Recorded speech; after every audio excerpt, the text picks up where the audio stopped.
Cerita ini dimulai ketika saya dan teman-teman saya mendengar kabar tentang bangunan tua yang terletak di tengah hutan belantara. Konon katanya, tempat ini ditinggalkan secara tiba-tiba oleh pemiliknya puluhan tahun yang lalu. Yang tersisa hanyalah kenangan yang menyeramkan. Hari itu, langit gelap dan angin bertiup dengan misterius. Ketika kami memasuki gerbang yang membusuk, pintu-pintu berderit saat kami melangkah masuk ke dalam bangunan yang kini hanya dihuni oleh keheningan. Di dalam, kami menemukan mainan-mainan anak-anak yang tergeletak berserakan, seperti waktu berhenti pada suatu titik. Tapi, semakin kami menjelajahi lorong-lorong yang gelap, semakin terasa kehadiran sesuatu yang tidak terlihat. Pintu-pintu yang tiba-tiba berderit, langkah-langkah halus yang terdengar di koridor sepi. Dan ketika kami mencoba merekam suara-suara itu, sesuatu yang menakutkan terlihat di layar kamera. Bentuk bayangan yang tidak jelas seperti sesuatu yang mencoba berkomunikasi dari dunia lain. Ketegangan semakin terasa ketika kami memasuki aula utama. Di sana, lampu-lampu gemerlap dan gelap bergantian, dan bayangan-bayangan yang melayang di dinding seperti mencoba mengenang masa lalu. Dan ketika kami berusaha untuk mengeksplorasi lantai bawah, suara anak-anak tertawa terdengar, dan kami dihantui oleh gambaran-gambaran yang menyeramkan yang tak terlupakan.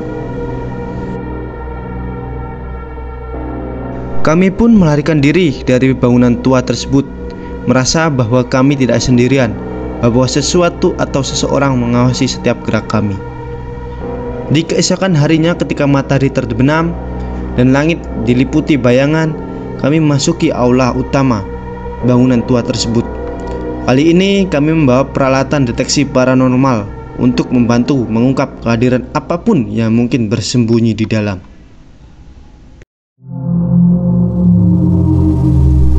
Kami pun memasuki ruangan yang gelap dengan hati-hati, dan detektor K2 mulai berkedip seiring langkah kami. Suara anak-anak tertawa kembali terdengar lebih keras dan lebih jelas kali ini. Namun tak ada yang bisa melihatnya. Ketika kami mencapai ruang makan, sebuah aroma makanan memenuhi udara. Meskipun tempat ini sudah kosong selama bertahun-tahun, piring-piring dan sendok-sendok terdengar seperti beradu, membuat kami yakin bahwa kami tidak sendirian.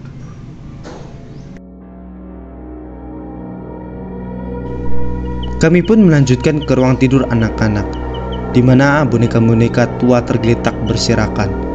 Ketika kamera kami membidik salah satu boneka, tiba-tiba matanya berkedip, sebuah momen yang membuat bulu kuduk kami merinding.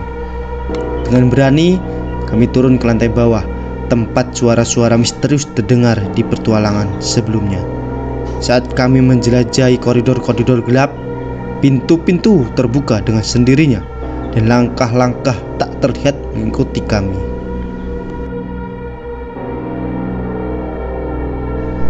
Ketika kami mencapai ruang bawah tanah yang terkunci, kami menemukan catatan-catatan tua yang menceritakan kisah tragis anak-anak yang dulu ditinggalkan di sini.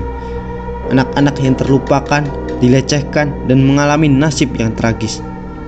Semakin dalam kami menyelidiki, semakin terasa bahwa sesuatu yang tidak berwujud masih tinggal di sini.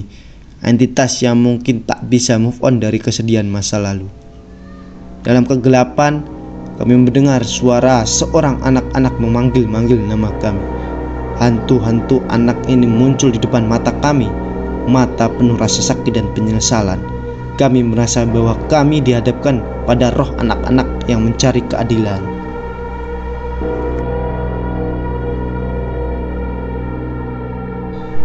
Kami pun meninggalkan bangunan tua itu dengan hati yang berat, membawa cerita-cerita mengerikan yang mungkin tak akan pernah terlupakan.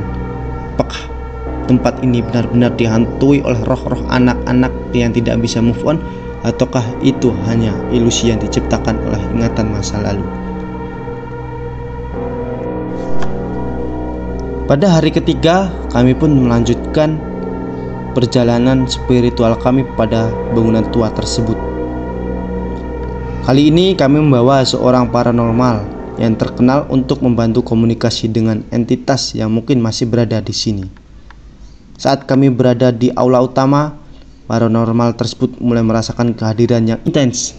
Detektor paranormalnya pun berkedip-kedip dan suasana semakin terisi dengan energi yang tidak terlihat. Kami duduk di lingkaran di tengah ruangan, menyalakan lilin-lilin di sekitar kami, menciptakan lingkaran perlindungan. Kami memulai sesi komunikasi dengan pertanyaan-pertanyaan lembut. Apakah ada roh anak-anak di sini yang ingin berbicara dengan kami? Sesaat kemudian, detektor paranormal bergerak intens dan kami mendengar suara anak-anak yang lembut dan penuh rasa sakit. Kami ingin keadilan. Suara itu berkata, kami ingin dunia tahu apa yang terjadi di sini. Kami memulai penyelidikan lebih lanjut dan menemukan bukti-bukti yang menunjukkan bahwa bangunan tua ini merupakan bangunan tempat kekejaman yang terjadi bertahun-tahun lalu. Terungkap bahwa anak-anak di sini mengalami perlakuan yang kejam dan penelantaran. Sesuai permintaan roh-roh tersebut, kami pun memutuskan untuk mempublikasi temuan kami dan mendedikasikan video ini untuk mengungkap kebenaran tentang kehidupan mereka. Kami berharap bahwa dengan menyampaikan cerita ini, kita dapat memberikan keadilan kepada mereka yang telah terlupakan. Sejak video tersebut diunggah, banyak yang merespon dengan simpati dan keprihatinan. Itu tadi adalah cerita tentang menyeramkannya bangunan tua yang berada di hutan belantara, dengan kenangan-kenangan yang pahit, kenangan-kenangan yang kelam yang mungkin terjadi pada tahun-tahun yang lalu. Oke, untuk para pencinta horor, cerita ini mungkin sampai di sini. Saya akhiri. Wassalamualaikum warahmatullahi wabarakatuh.